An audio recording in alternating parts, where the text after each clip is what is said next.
వెన్నెల చంద్రిక కవన వేదికకు స్వాగతం పలుకుతూ ఈనాటి కవితాంశం చంద్రమౌళి. శీర్షిక శివోహం. ఓ కంట్లో నిప్పు గొంతులో గరళం శివోహం. తనువంతా తక్షకం నివాసం శ్మశానం శివోహం.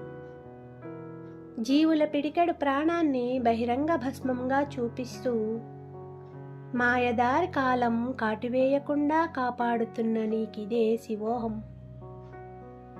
గరళ పీఠమే రత్న సింహాసనమై విషనాగులను చెంకనెత్తుకొని ఆడుతున్న జంగమ దేవరుడికి శివోహం. రామేశ్వరుడవై రమ్మని వేడగా కామేశ్వరుడవై మమ్ము కరుణించి కాపు కాచే నీకు శివోహం.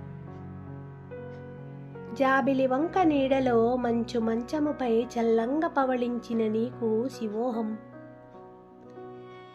లోలోని ఆశలు కైలాస శిఖరములై సలుపుతున్న వేళ నీ ముంగిట అడుగును మోపే అర్హత ఇసుమంతైనా ఇచ్చిన నీకు శివోహం. నీకు నాకు నడుమ విభూతి బంధముండగా నాకు వేరే బంధమెందుకు, పరమార్థమెందుకు?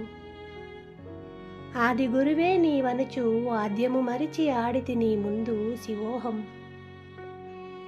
ఊహ కందని ఉమామహేషుడవై ఉకారాలన్నీ ఓంకారాలవుతున్న వేళ ఉసురు తీసేకైనా ఊడిపడతావన్న చిన్న ఆశతో శివోహం.